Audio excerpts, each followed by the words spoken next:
Welcome to Dear Alice, a lifestyle approach to interior design.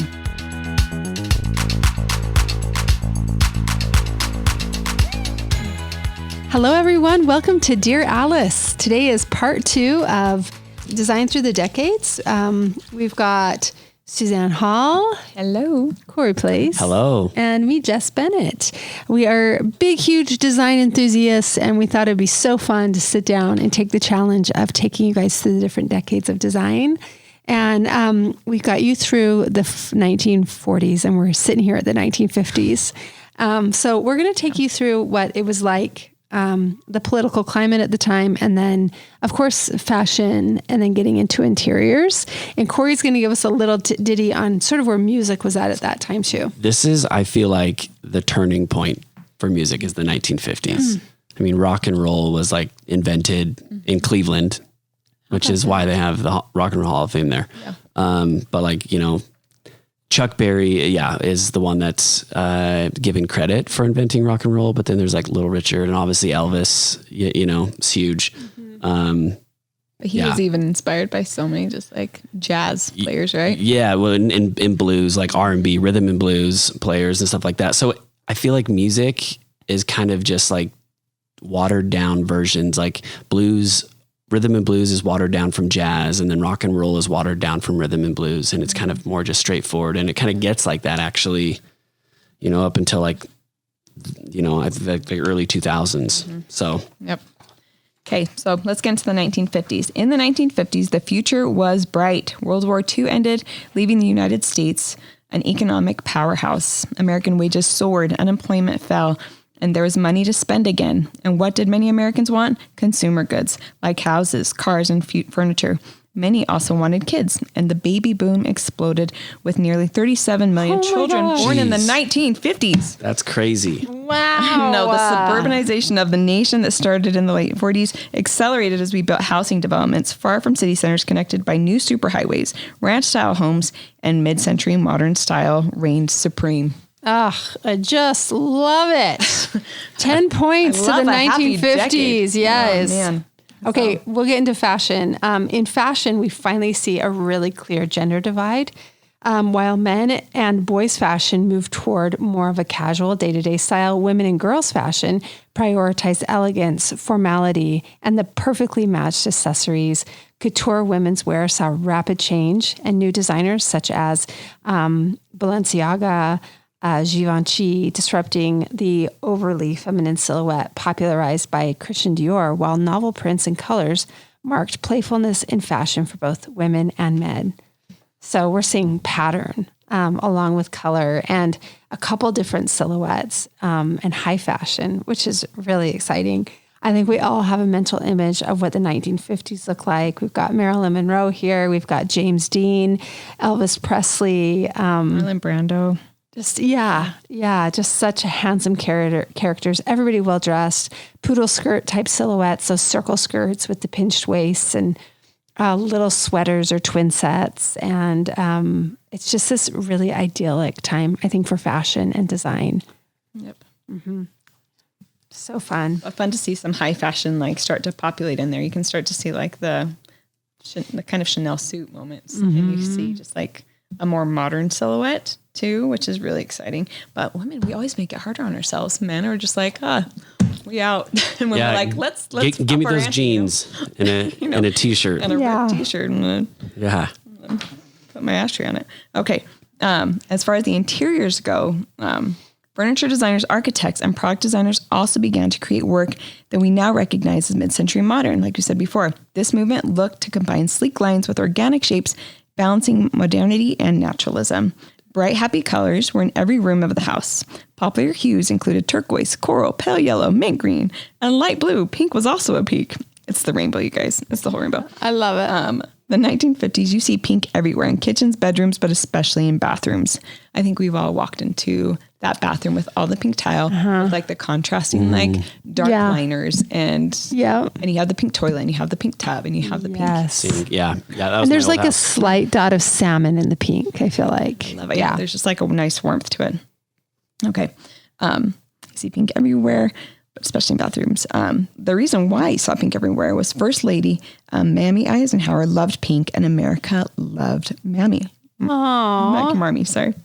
I feel like this is where they got, like the modern pieces. They were able to put it into production and then mass produce it for the public. So it became like widely available. I mean, because a lot of some of these like silhouettes of the pieces that we're looking at were kind of, in the 20s and 30s as well. But this was kind of figuring out how to mass produce it and get it out to the public. Yep. So really cool.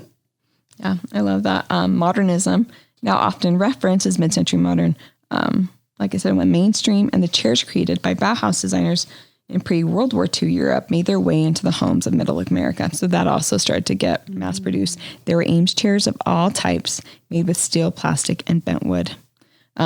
Obviously, the iconic egg chair too. But it's fun to, we all know the Ames chair.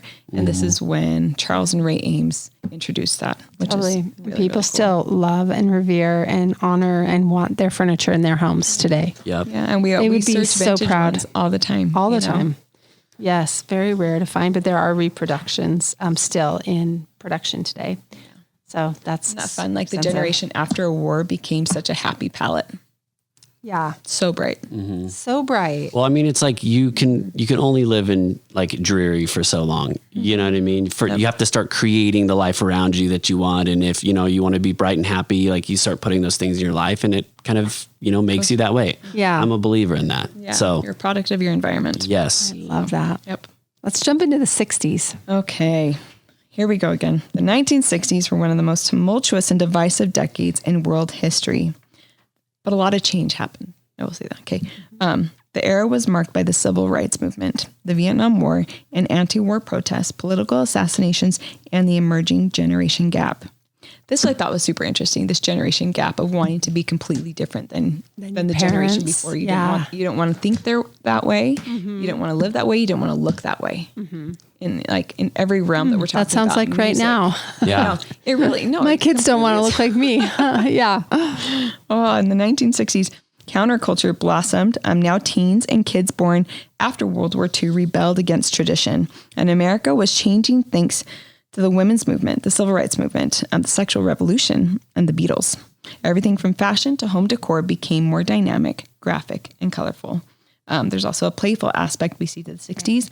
This era sees the rise of the individual. So you see that a lot in the personalization and self-expression in decor. Lava lamps, paisley prints, and color palettes featuring fuchsia, tangerine, neon orange, and bright green all make an appearance. Isn't that funny? They're going towards secondary colors a little bit more versus primary colors from the 50s. To accommodate a baby boom, families sought larger homes, split-level houses.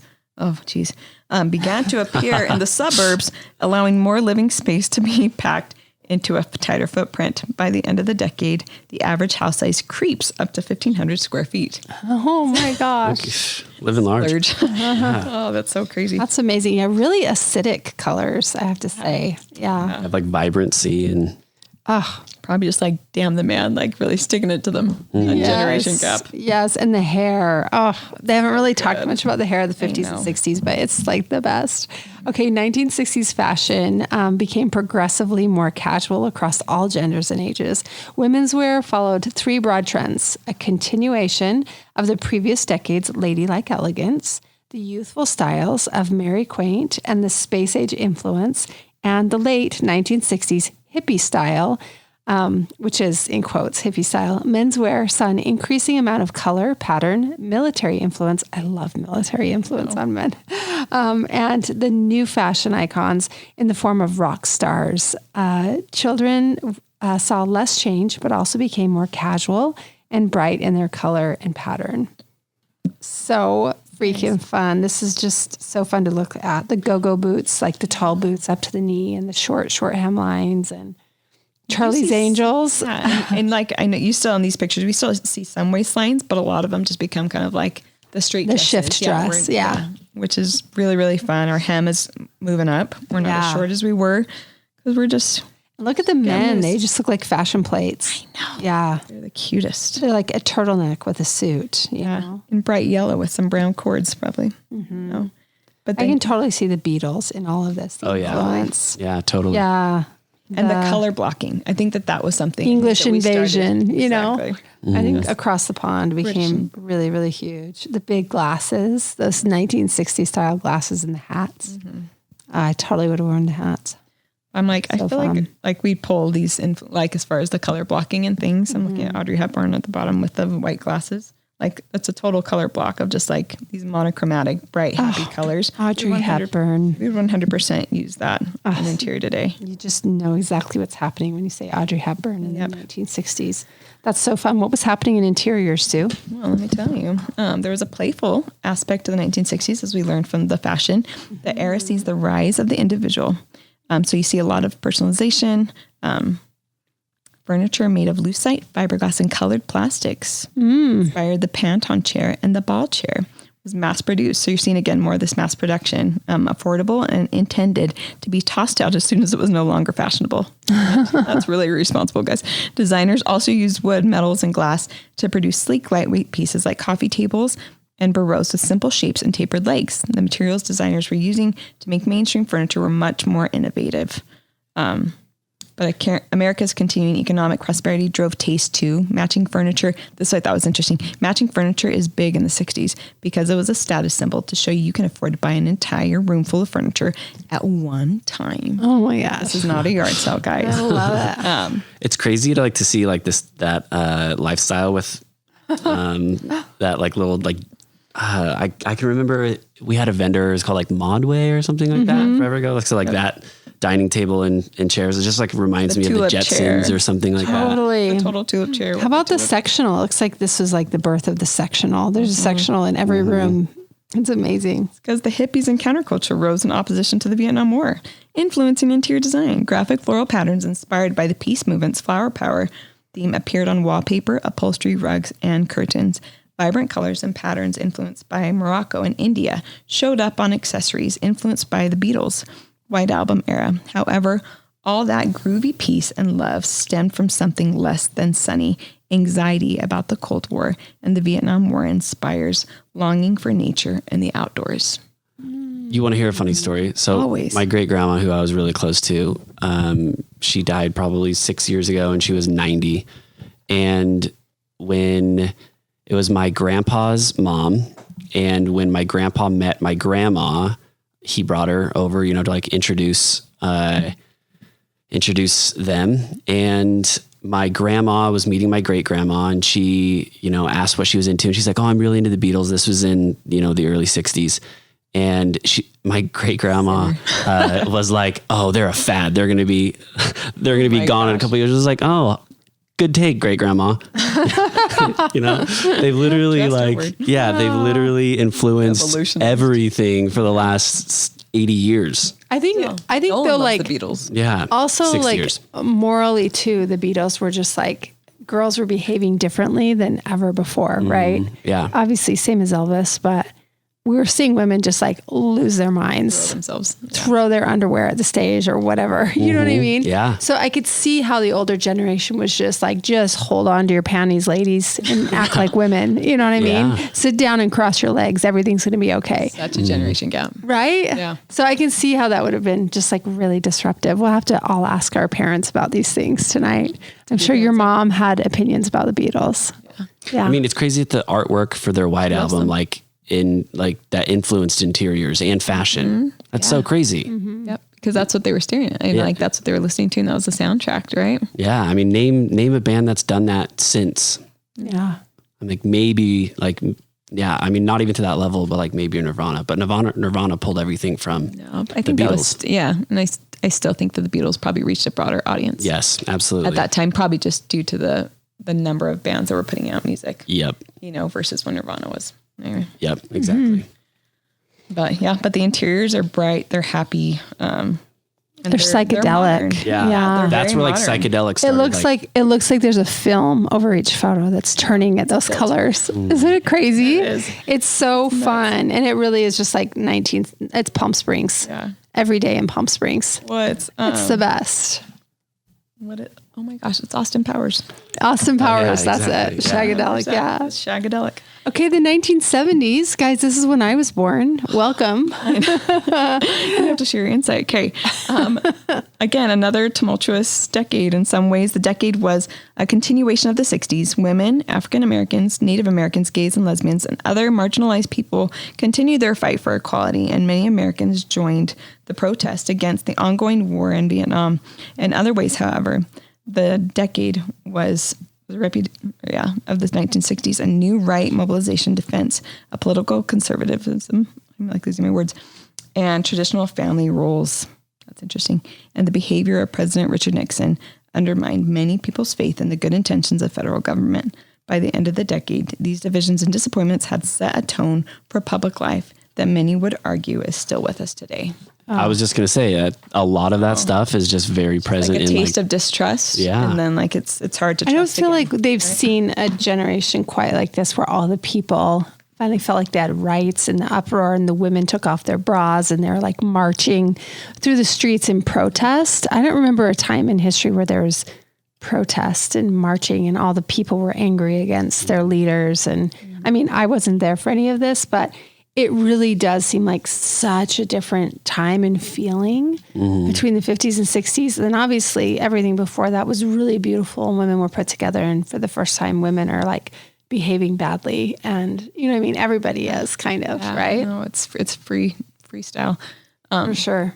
I don't know, like my dad was drafted. So, but then you also have like that whole realm, right? And just like it's against your choice to go fight this war. Yeah. You know, and treated really poorly afterwards. So it's very just that generational gap, you know, there's so many delicacies to the human spirit in this decade, Yeah. you know, that they had to deal with, whether they were against the war, they were in the war, coming home from the war, you know. There's a lot of mistrust in the President of the United States of America. Yeah. That's mistrust hard. and mistreatment. Yeah. They were treated terribly when they got home. So Sure. Let's see what fashion was doing. Yeah, let's go. So 1970s, you kind of think in your brain of like Twiggy, Jane Birkin, and the show The 70s Style. Remember that? Oh, yeah. Or what's it called? Is that what it was That called? 70s show. Yeah, that 70s show. Yeah. Anyway, there's flares, there's bell sleeves, shearling coats. We're kind of there right now, right? Yeah. Shearling coats and mini skirts, the era birthed an eclectic mix of style influences that evolved over a 10-year span. The style icon like Jane Birkin and Bianca Jagger helped with the rise of disco and an unabashed embrace of glamour. Take a look back at some of the looks that helped define the decade style and continue to inspire today. For sure, we see a lot of these, well, even in furniture, right? Like these high texture piles of like boucle. We're seeing the Sherpa with the leather sleeves or the Sherpa collars on the jackets and the corduroy pants and the big belts. I don't know. I think Rachel Zoe has forever loved the, like the big caftan type silhouette. What's that called? You know what I mean? Yeah. Anyway, we see Twiggy's like the big eyelashes and, But kind of that straight shift too. yeah. Not conforming. I think not that conforming. overall That's it interesting. looks The like actual in- outfits aren't conforming. Yeah. Overall, in all these silhouettes, it looks like people are very, very thin. The men are thin. The women are very thin. I'm just kidding. Yeah.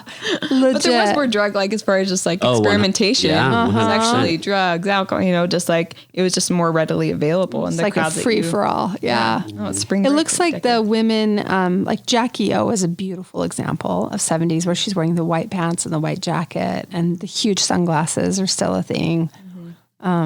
So it kind of just probably depended on where you lived and, you know, your age on how big you were into it. And class, probably. Guys, look at Goldie Hawn. She's where's Goldie? Oh my gosh. That's crazy. nuts. We'll show you the picture, guys. We're looking at it. You're gonna So love it. I crazy. didn't even realize that was her. Yeah. Fashion. So Sue, what happened in the interiors of the 70s? As you can imagine, self-expression was the driving ethos of the 70s. It was called the Me Decade by novelist Tom Wolfe.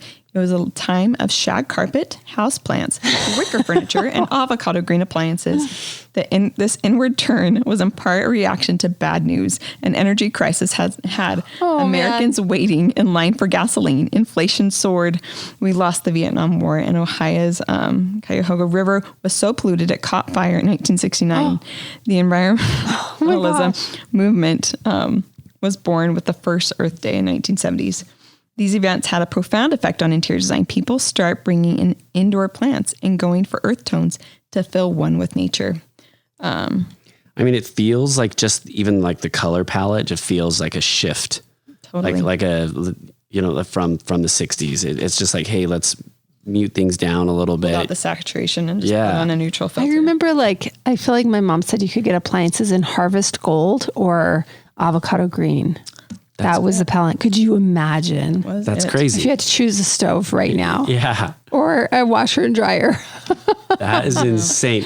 You're like, I choose none of them. Can I get a custom paint job on this? I love it. Where's the white one? Yeah. However, there was also an attitude of melancholy. Americans fell out of love with machines and the future, instead embracing nature and a romanticized past. Maximalism replaced the clean lines of modernist furniture and finishes that had reigned for generations. Houseplants, woven textiles, and macrame owls, many handmade, filled homes. People wanted to express themselves creatively, so they made simple objects for fun.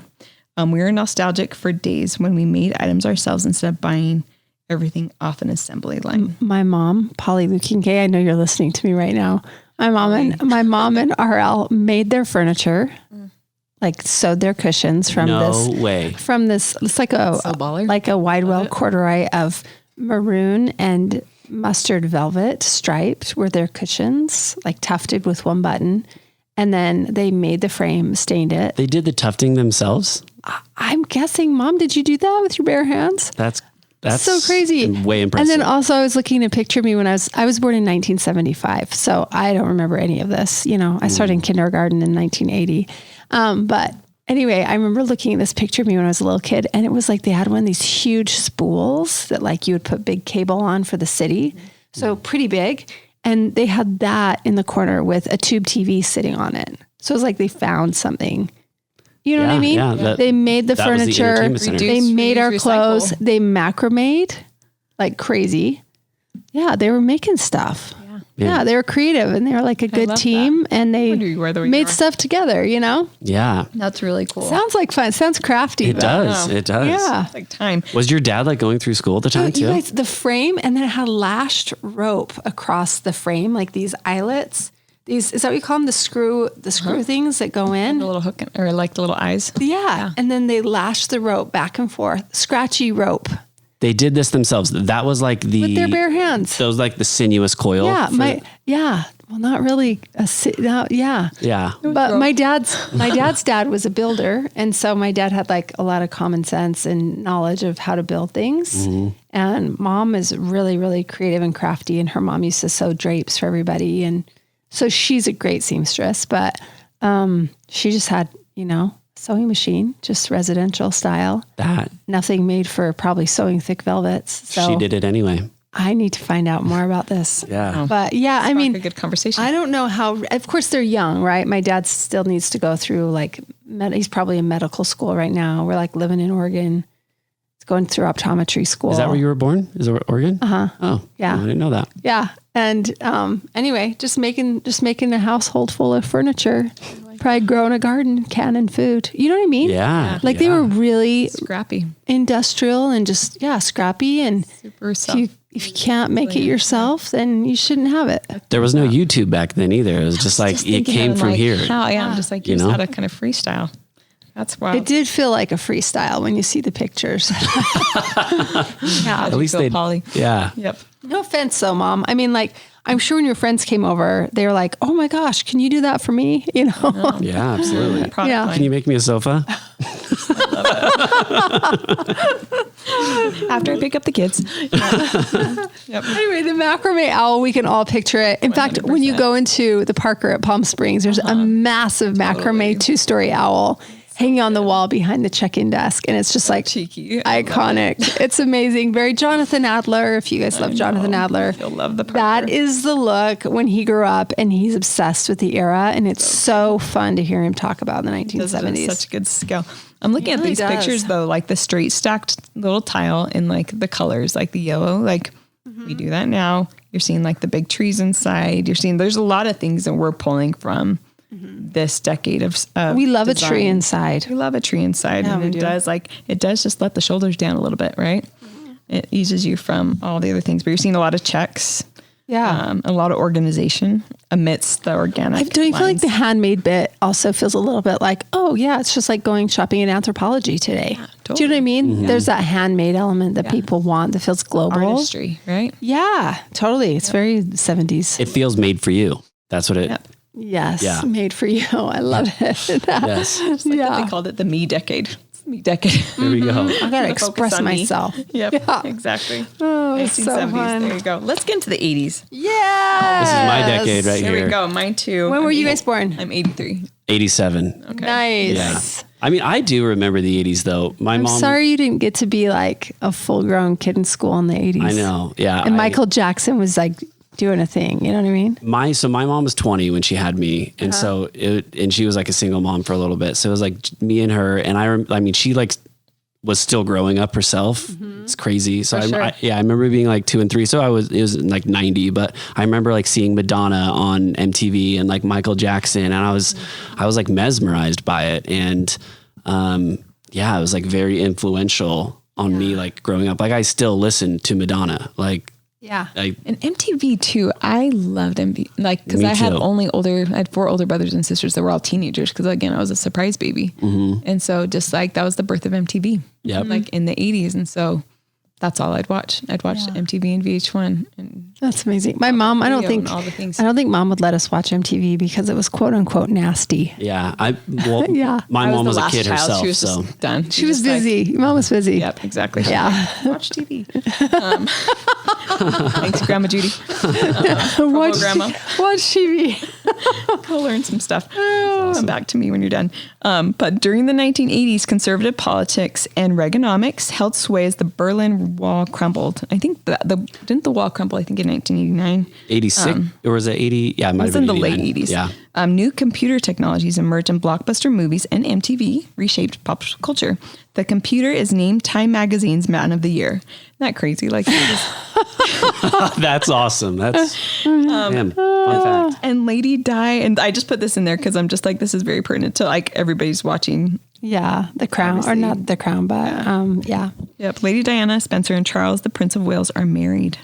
The 1980s were a time of excess. America saw the rise of ergonomics, personal computer yuppies, and an eclectic collection of interior design trends. You've got a lot of things happening all at once, but none of them define the era completely. Women were solidly back in the workforce. So you've got a lot of 2-income homes with money to spend on home furnishings until the stock market crashed at the end of the decade. There's money for seemingly frivolous things. Guys, the 80s were so amazing. And we're all seeing the movies, right? Like we're all seeing like Back to the Future was in the 80s. Pretty Woman was in the 80s. Like Stranger Things, which is completely inspired. We all have a visual of exactly what this looks like. Whether you are a baby like Cori or you're in kindergarten, starting kindergarten in 1980 like I was, living through it was just absolutely magical. It also was a little bit like amateur hour and anything goes. But I don't feel like anything was done like really, really well. When you look back, you're like the hair, the makeup, it was just bananas, You know what? The thing I respect about the 80s is that they went for it. You know, like it's just completely...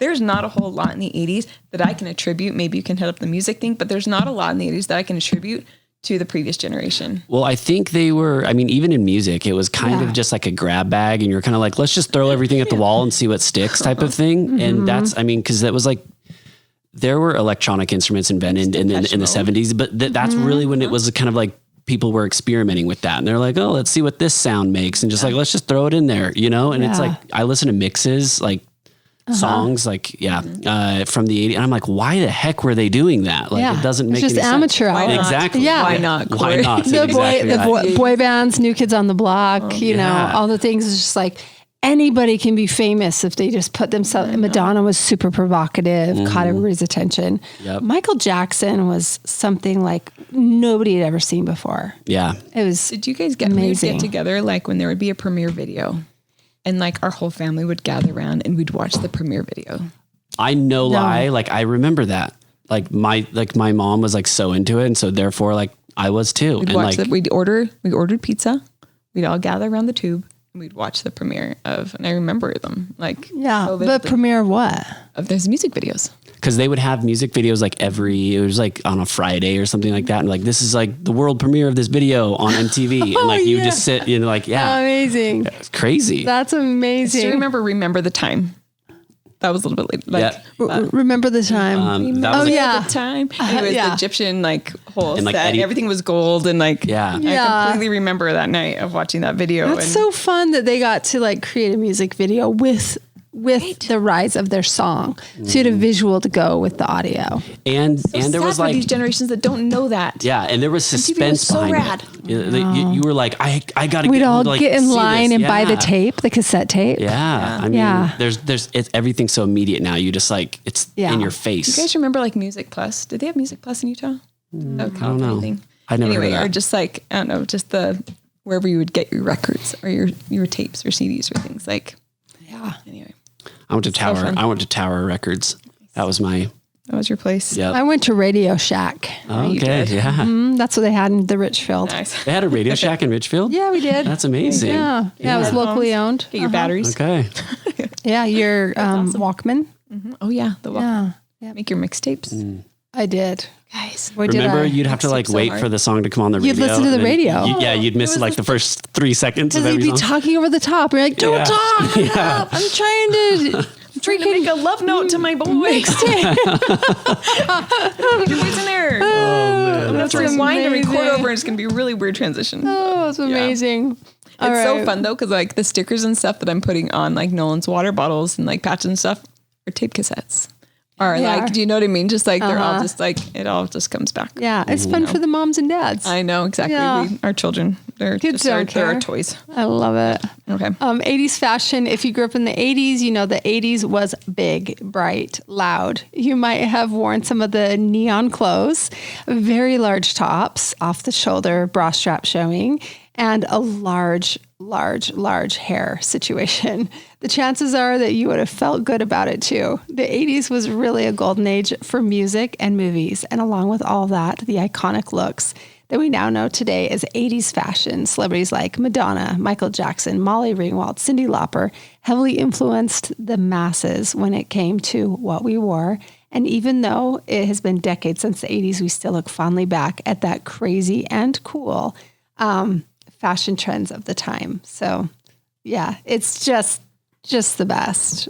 We love it so much. I put Cindy Mancini at the bottom there for you, Jess. She's my favorite. Yeah, Can't Buy Me Love was my favorite movie for decades. McDreamy. Yep, that's the first time we ever saw McDreamy was The Lawn Boy.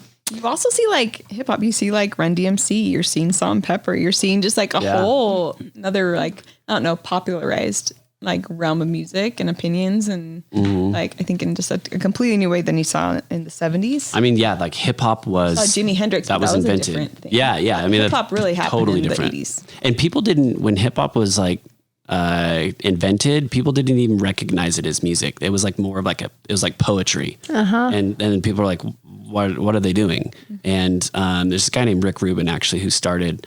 I believe he started Def Jam Records and Run DMC and Beastie Boys. He got all those guys popular, and he's a very popular music producer currently.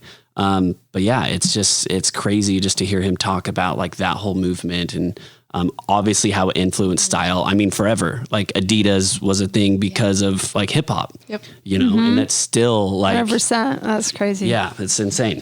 Yeah. So the 80s was a grab bag, but what did stick to the wall, there's a lot of that still here, which is awesome. Yeah. So I think even like a couple markets ago, like we saw stuff come back from like from different lines. We're like, okay, that curvature is happening from the 80s. Yeah. Like we're just like, I'm seeing the 80s again. Yep. Just like it refined in a better way. Yep. Yeah, for sure. Not so amateur this time. Yep. Yeah. Let's talk really quickly about interiors on the 80s. Maximalism was in, minimalism was out. Decorating styles were diverse, but excess was the underlying theme. I love that, excess. Earth tones and the longing for nature ended. Instead, we embraced bright colors.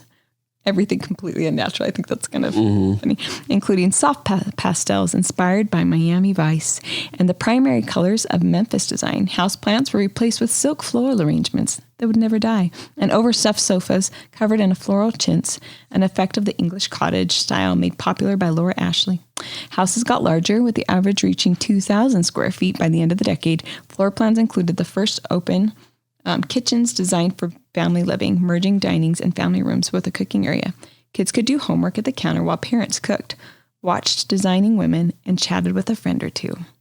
So I remember Deltaberg and designing women's. For sure. And we even have like the interiors of, what's that show with Blanche?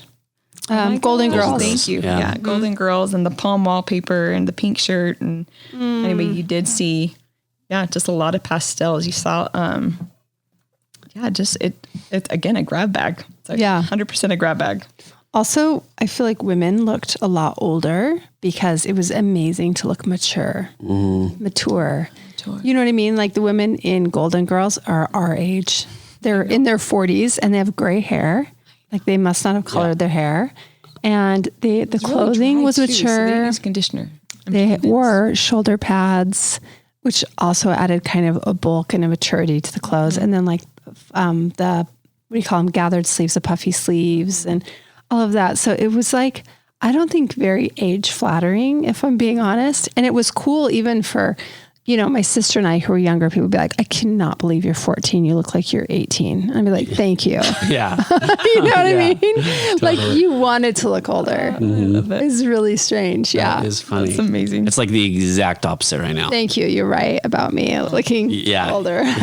Yeah. It is the exact opposite. Everybody's trying to reverse the clock where like the Golden Girls were celebrated with white and gray hair and they acted like they were 80, 70. I honestly, legit, like up until that's why they all moved 20 in years, together. like 10 years ago, I thought it was, For real. Like for fun, you guys need to Google when we're done how old they really were when they were filming the Golden Girls.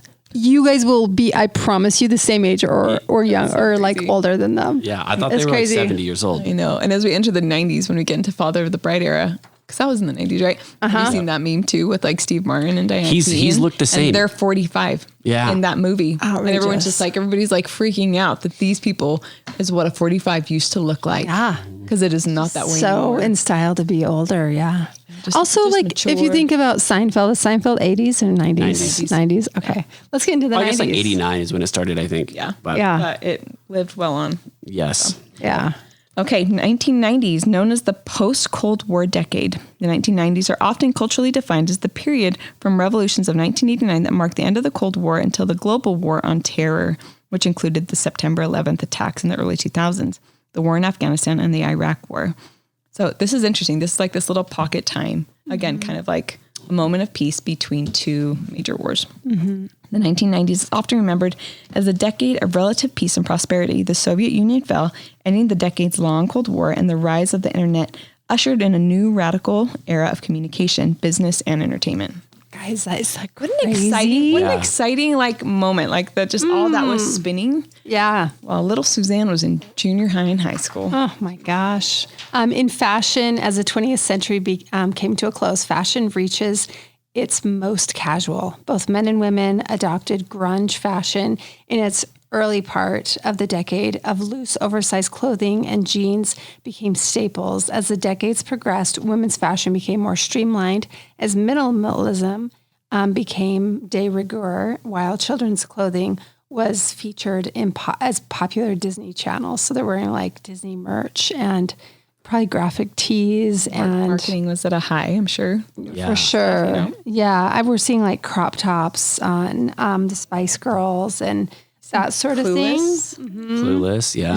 You're seeing Christina Aguilera and Britney kind of entering scenes. Yeah, short hemlines and Will hair Smith isn't has as like one big. of his like like little overalls overalls situation. unsnapped. Yeah. 90210 Totally. Friends started coming in. Friends? Yeah. That was 90s. Yeah. Oh yeah. Friends was when I was in college, and 90210 was when I was in high school.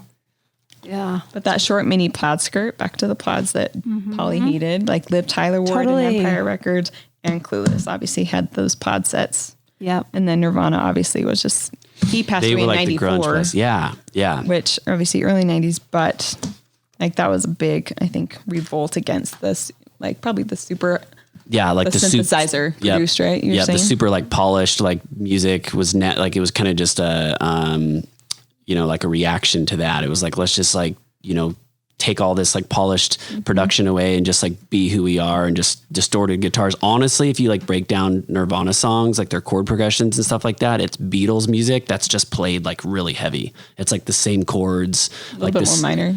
Yeah, like a little darker tone to it. But it's like Kurt Cobain loved John Lennon. And so he would double his vocal like John Lennon did. And it's just, it's cool that it was its own thing, but it was very derivative of what like rock and roll started. Let's talk 90s interiors. What did we see? You guys, let's talk about it. This is when I think like we start to fall. Yeah. A little bit. We were talking about this before, like 90s, and then I started pulling images for the 2000s, and I just got like super discouraged. Yeah. And we're getting better, but we'll talk about that in a second. In the 90s, Americans entered the 90s with cautious optimism. The Berlin Wall fell, ending the Cold War, and a sense of unease. For the first time in generations, Americans craved minimalism, rebelling against the neon colors, big hair, and floral chintz excess of the previous decade. The World Wide Web entered the mainstream, and techno and grunge music rose to prominence, since much of pop culture came from the Pacific Northwest. I didn't realize that. Color palettes became more muted. Sage, your parents' windows. Oy vey. Grayish, dark green, rustic golds, terracotta, earthy tones came from the Pacific Northwest. Reds and beige filled homes across the nation. See what I mean about Nirvana though? Yeah. Like they're from Seattle, and like everything that was like the epicenter of everything that was happening. It's crazy. Yeah. You see a raw approach to interiors in the 90s. You see an industrial look, leaving things as they are. You see a lot of adaptive reuse in design and decor, such as shabby chic. We saw that in the 90s, combined flea market finds into thoroughly eclectic style. The romantic lived in surged in popularity. Hallmarks included chalk-painted furniture, white slip-covered sofas, worn crystal chandeliers, and iron beds with canopies, and completely opposed the Memphis design of the 1980s. The style inspired the mashup of decades seen in Monica's apartment on Friends. I was 100% part of that. I totally had empty frames in my Yes, that's room and my anyway. So where shaker staples combined with rococo for a mix and match ethos that survives to this day. After decades of mass-produced furniture, young people found they could piece together their own unique looks from a thrift store. I think probably the Macklemore was singing about this. Yeah. I know, but just like kids in those other generations, you never like think about like youths or anybody like creating their own spaces. This is when like I was creating a space, you're helping with your room and like starting to have an identity for your space younger. Totally. I think is a thing. Yeah. This gave us the permission to do it because it was just like freestyle, what's the name of the game? Let's pick this and there's a grab bag again. When it came to walls, texture was tops. Stencils, sponge painting, and faux finishes made interior walls look like leather, stucco, marble, ancient frescoes, anything but drywall. Vases with silk, plastic, or dried plants replaced house plants, still considered a dated relic of the Carter era. Oh my gosh. You guys. That's how we came up. Yeah. Guys. Like just thinking of Just the dusting off the florals, just thinking of the 80s and 90s, I'm just like, man, I'm really glad where we are at today, like as far as interior goes, and honestly, like where we're heading. Like it's getting better again. Yes, exactly. Yeah. And just we've been kind of talking about this, just that we feel, I feel personally, I think you feel the same way, that we're kind of in this like renaissance where we're searching, right? We're searching to do something great and something new and that's something inspired. Yeah. And I think that is really exciting, just as we move forward as artists, musically, design wise, just as a nation, like that we're conscious of these things and we're putting great things into the earth. It's the 1920s again. I mean, that's like from like we really do. Yeah. It's 100 years later. And we have influencers now, which I think is such a great responsibility, you influencers that are listening, that you have. Like, don't just take the highest bidder. Like, be thoughtful about what you're putting out in the world because people are buying it. Yeah. You know, influencing works. We know that. We've learned that. And why? And be thoughtful of who you're being influenced by. Yeah. You know what I mean? Like, is this like,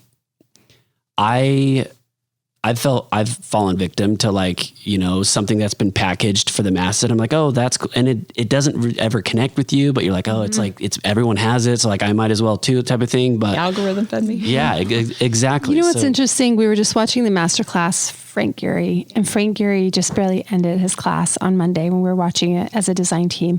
And what he said in the end is we relate to other people through their honesty. We all know when people are being authentic. We've all seen an influencer try and sell a product, #ad, you know what I mean? Yep. That we know they don't believe in. And so go back to what you were just saying, where you're like, there's a responsibility that if you are going to put yourself forward and saying, I'm influencing for this generation, for the kind of people that love me and my brand, this is what we believe in. Yeah. This is why I believe in this thing, because none of us want to see you faking it for a paycheck. Otherwise, we think you lose integrity and we don't want to follow you anymore. No. You know what I mean? You can even drill down one more, like for the creators, for the brands that are creating this product to get to the influencers, like be thoughtful. Yeah. Like create something that, you know, like your brand is proud of and that is unique to your brand and like what separates you. So, and then like the influencers will, you know, gravitate towards that more, and therefore it'll reach the mass public. Totally. You know, and be great then. Reach for what's available often. Yeah. Right? Yep. Yeah. Oh, for sure. 2000s, 2010s, 2020s. We've seen a lot of things happen. We've all been alive for that. I think politically we've seen the September 11th attack on New York City, DC, in Pennsylvania, the anthrax attacks on the United States. And we've seen a lot of tragedy. We've seen a lot of tragedy today with COVID-19 pandemic. And we've seen different responses to all of these things happen, right? One interesting thing in the furniture industry that we've talked to furniture reps and everything on like the 2020s, we're like, oh, we don't know what to do. Everybody wants to buy furniture right now because they're all sitting in their homes. They want to be comfortable. They want to feel good. And they're finally ready to change the way they're living because they're not traveling anymore. Instead, they're inside their houses, right? Oddly enough, the furniture reps said the exact same thing happened after September 11th.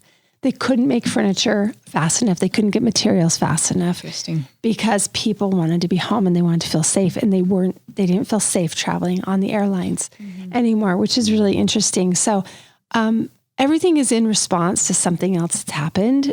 Fashionably, we know things kind of go the opposite direction as they did the decade before.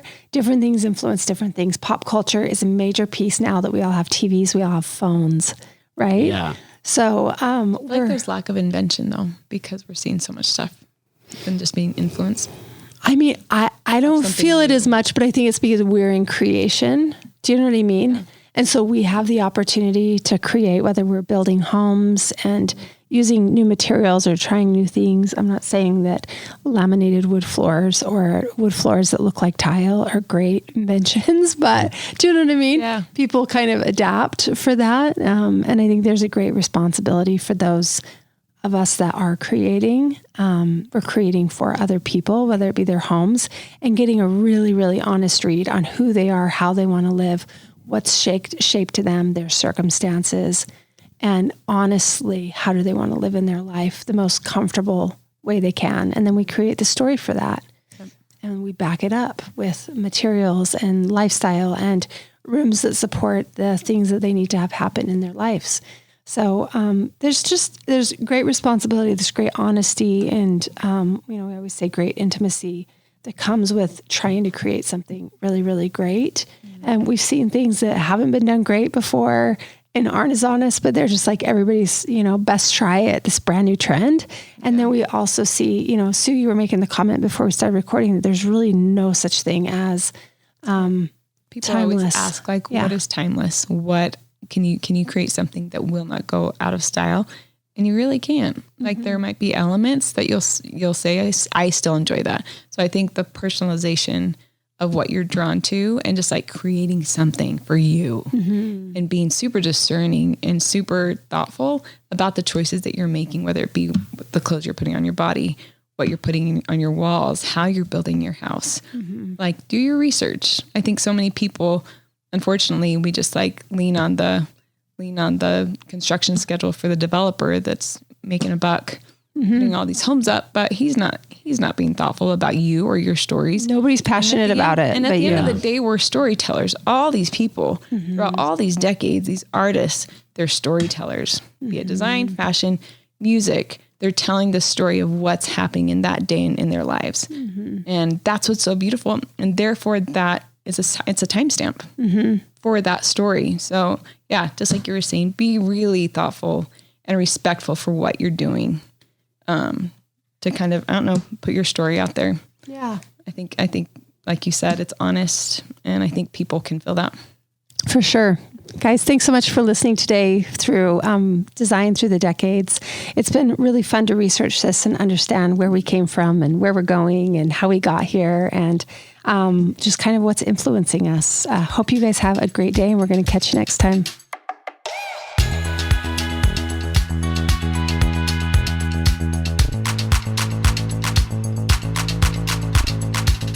Hey, thanks for listening. If you like our show, please leave a 5-star rating.